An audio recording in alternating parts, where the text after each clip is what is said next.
नमस्कार दोस्तों, आज की क्लास में हम डिस्कस करेंगे 11वीं क्लास की केमिस्ट्री का एक बेहतरीन टॉपिक जिसका नाम है रदरफोर्ड का अल्फा कण प्रकीर्णन प्रयोग। ये एक ऐसा प्रयोग है जिसमें से काफी सारे महत्वपूर्ण क्वेश्चंस बनते हैं और पेपर में पूछे भी जाते हैं। तो चलो इसको समझते हैं एक बेहतरीन तरीके से।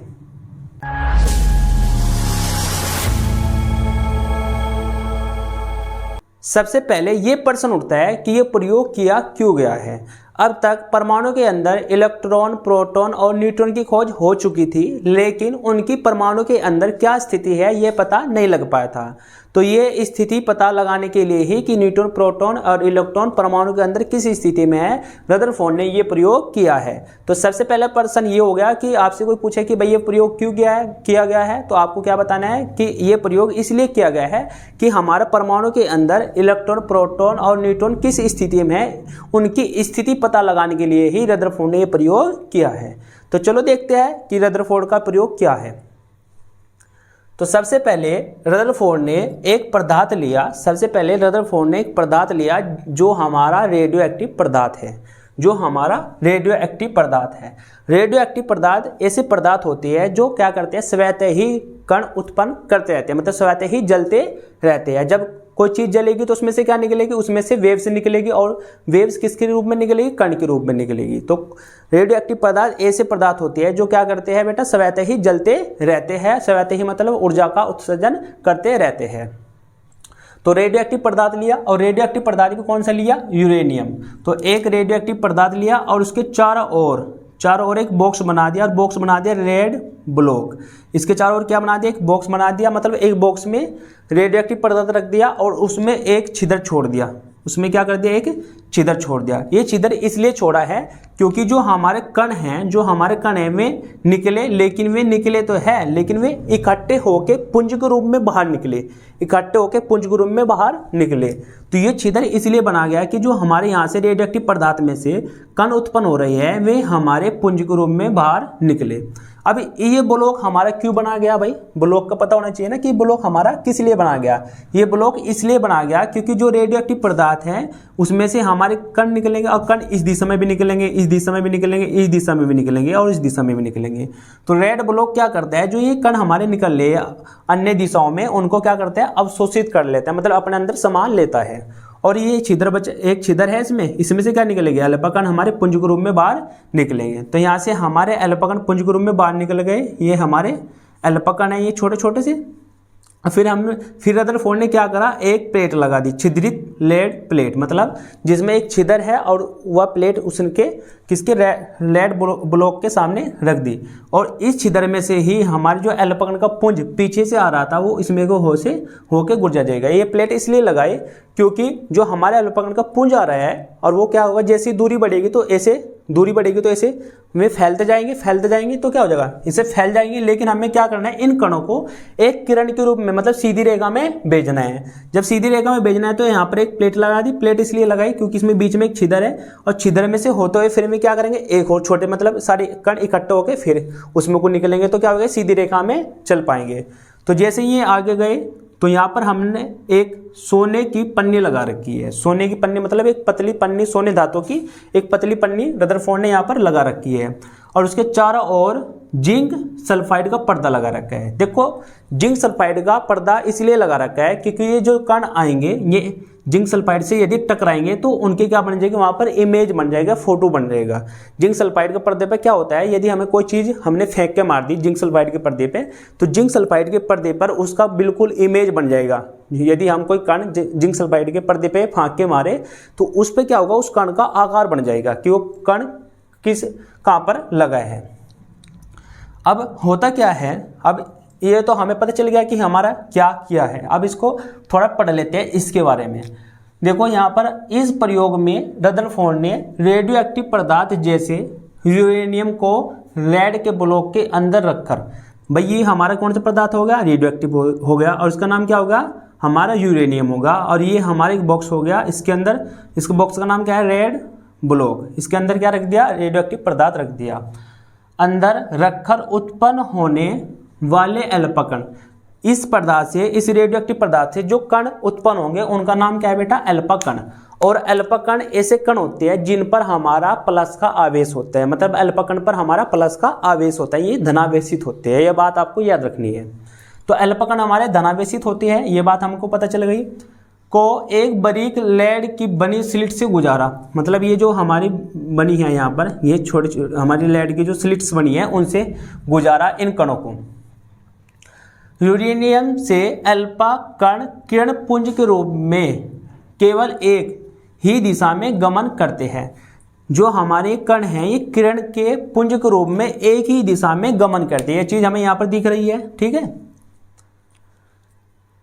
क्योंकि लेड ब्लॉक अन्य दिशाओं में गुजरने वाली किरण पुंज को अवशोषित कर लेता है, मतलब जो अन्य दिशा में यहाँ से किरणें निकल रही है उनको क्या कर लेता है? लेड ब्लॉक अवशोषित कर लेता है, मतलब अपने अंदर समा लेता है।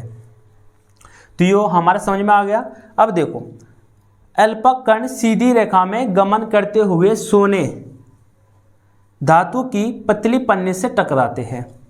ये सीधी रेखा में हमारे अल्फा कण गमन कर रहे हैं, यहाँ पर हमारी सोने की पन्नी सामने लगी हुई है, तो उससे क्या करेंगे? जाके सीधे टकराएंगे सोने की पन्नी से।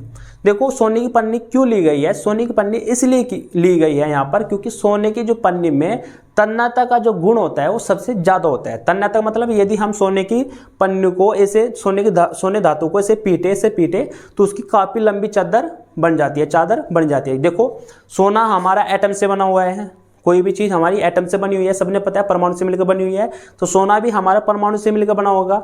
और कोई भी चीज यदि मोटी है तो कैसे बनती है? जैसे सबसे पहले एक परत परमाणु की आती है, फिर उसके ऊपर एक परत परमाणु की आती है, फिर उसके ऊपर एक परत परमाणु की आती है, तो ऐसे परत आके परमाणु के क्या होते हैं? काफी मोटी चादर बन जाती है। कोई भी चीज बन जाती है, मतलब धातु बन जाती है, कोई भी बन जाती है। जैसे दीवार बनती है ना, दीवार क्या करती है? एक ईंट के ऊपर एक ईंट, एक ईंट के ऊपर एक ईंट, एक ईंट के ऊपर एक ईंट, तो काफी बड़ी दीवार बन जाती है। ऐसे ही जब हम कोई पदार्थ बनाते हैं, कोई पदार्थ बनता है, तो उसके नीचे एक परमाणु होता है, फिर उसके ऊपर एक परमाणु और होता है, फिर एक परमाणु और होता है, एक परमाणु और होता है। तो ऐसे ही परमाणु बार बार रिपीट होते रहते हैं। लेकिन जब हमने सोने की पतली धातु पन्नी को लिया, तो सोने की पतली धातु पन्नी क्या होती है? सिर्फ एक एटम से जुड़ी हुई है, मतलब सबसे निचली परत होती है। सबसे निचली परत मतलब एटम होते हैं। जैसे मैं कह रहा कि यहाँ पर एटम, यहाँ पर एटम, यहाँ पर एटम, यहाँ पर एटम, यहाँ पर एटम, यहाँ पर एटम, यहाँ पर एटम, तो ये क्या होगा? एक पन्नी बन गई, एक परत बन गई ऐसे। लेकिन इस परत में सिर्फ हमारे क्या है? एटम है। तो ये जो सोने की धातु यहाँ पन्नी ली गई है, सोने की पन्नी ली गई है, ये सिर्फ हमारी इसमें एटम है, वो भी एटम सिर्फ केवल एक एटम है, एक एटम से हमारे मिलकर बनी हुई है। तो इसमें से हमने क्या करा? अल्फा कणों को गुजारा, सोने की पन्नी से टकराया। अब देखो हुआ क्या है, मतलब इससे हमने क्या देखा, रदरफोर्ड ने क्या देखा इस एक्सपेरिमेंट से। तो प्रेक्षण क्या हुआ? सबसे पहले अधिकांश अल्फा कण अपने पथ से विचलित हुए बिना ही सोने की पन्नी को भेद कर निकल जाते हैं। मतलब जो एक कण आए हैं ये सीधे ही इसको भेद कर निकल जाते हैं, मतलब जिंक सल्फाइड के पर्दे पर सीधे जाके टकराते हैं। तो सबसे पहले तो ये चीज देखी रदरफोर्ड ने। दूसरी, कुल 20,000 कण, मतलब कुल 20,000 कण में से केवल एक ही अल्फा कण वापस हुआ। मतलब यहां से इस वाले ब्लॉक में से 20,000 कण भेजे गए और 20,000 कण में से केवल एक ही कण वापस लौट के इधर आया। 20,000 कण यहां से भेजे गए और 20,000 कण में से एक ही कण वापस लौट के आया। ठीक है, देखो उसके बाद बहुत कम अल्फा कण 180 के कोण से विक्षेपित होकर वापस लौट आए। मतलब बहुत ही कम अल्फा कण 180 के कोण से विक्षेपित होकर वापस लौट आए। अब इसको हम थोड़ा और अच्छे तरीके से समझते हैं कि ये बात क्या है। देखो हम सोने की पन्नी में से एक परमाणु को उठाते हैं, भाई ये पन्नी है, परमाणु से मिलकर बनी है, तो इसमें से हम एक परमाणु को उठा ले। यदि एक परमाणु के बारे में पता चल जाएगा कि परमाणु के अंदर क्या हो रहा है, तो हमें सारे परमाणु के बारे में पता चल जाएगा। तो यहाँ पर हम एक परमाणु बना लेते हैं गोल ऐसे। तो ये हमारा कोई परमाणु है और इसमें से ये गुजर रहे हैं अल्फा कण, इसमें से ये गुजर रही है अल्फा कण। तो अधिकांश अल्फा कण अपने पथ से बिना विचलित हुए सीधे निकल जाते हैं, बात हमें पता चल गई।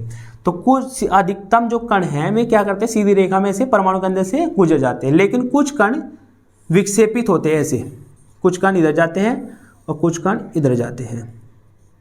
लेकिन एक कण 20,000 में से एक कण सीधा वापस अपनी दिशा में लौट आता है।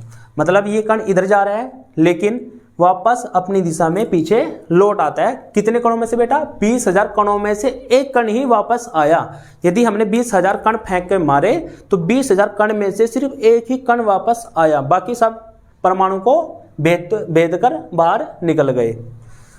अब ये जो कण वापस आया, इससे यहाँ पर हमें पता चला ये कि एक कण किसी चीज से टकराया होगा। यदि कोई चीज ऐसे सीधे जा रही है तो उससे टकरा कर, किसी चीज से टकरा गई तो वापस आएगी। लेकिन ये जो कण है हमारा, ये कण अल्फा जो कण है वो प्लस का है, और यहाँ पर जो भी चीज होगी उस पर आवेश कैसे होगा? प्लस को होगा, क्योंकि हमें पता है प्लस प्लस क्या करता है? प्रतिकर्षण करता है। माइनस प्लस क्या करता है? आपस में आकर्षण करता है। तो यहाँ पर हमें ये पता चल गया कि बीच में, परमाणु के बीच में कोई प्लस का पदार्थ है जो रखा हुआ है।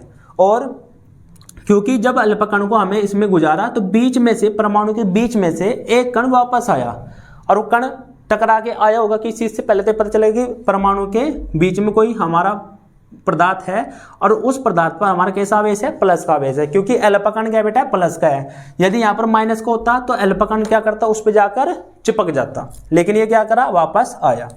अब इसका निष्कर्ष क्या निकला? मतलब ये जो हमने एक्सपेरिमेंट किया, जो रदरफोर्ड ने एक्सपेरिमेंट किया, इसका निष्कर्ष क्या निकला, इसके परिणाम क्या निकले?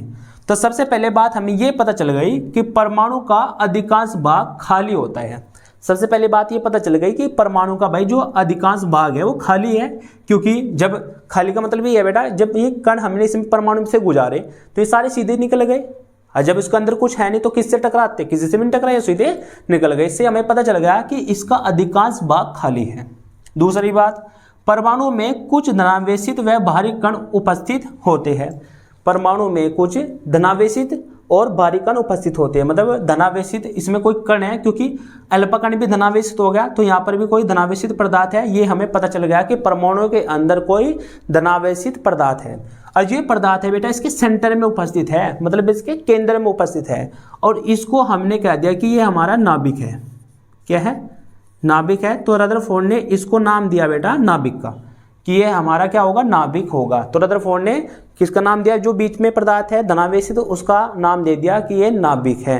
अब आपसे क्वेश्चन ये बन सकता है कि भाई नाभिक की खोज किसने की? तो आपका आंसर रहना चाहिए रदरफोर्ड ने। नाभिक की खोज किसने की? रदरफोर्ड ने। और नाभिक कहाँ पर उपस्थित होती है? नाभिक परमाणु के सेंटर में उपस्थित होती है।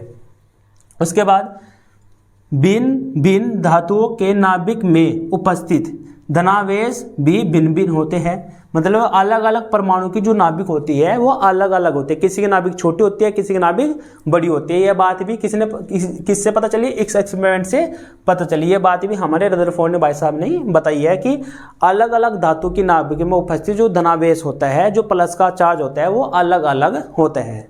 तो इस एक्सपेरिमेंट से हमें तीन चीजें सीखी। सबसे पहले कि परमाणु का अधिकांश भाग खाली होता है, ठीक है। दूसरा, परमाणु में कुछ धनावेशित व भारी कण उपस्थित होता है। तीसरा, भिन्न भिन्न धातु की नाभिक में उपस्थित धनावेश भी भिन्न भिन्न होता है। और इस एक्सपेरिमेंट के आधार पर ही रदरफोर्ड ने अपना एक मॉडल प्रस्तुत किया, जिसको हम कहते हैं रदरफोर्ड का परमाणु मॉडल। उसको हम अगली क्लास में डिस्कस करेंगे। तो बच्चों, आप इसका पहले एक स्क्रीनशॉट ले लो। और अब हम अगली क्लास में डिस्कस करेंगे रदरफोर्ड का परमाणु मॉडल, जो इसी एक्सपेरिमेंट के आधार पर। यदि ये एक्सपेरिमेंट किसी बच्चे ने नहीं पढ़ा तो परमाणु मॉडल बिल्कुल भी समझ में नहीं आएगा। रदरफोर्ड का परमाणु मॉडल बिल्कुल समझ में नहीं आएगा। तो चलो बच्चों, मिलते हैं अगली वीडियो में।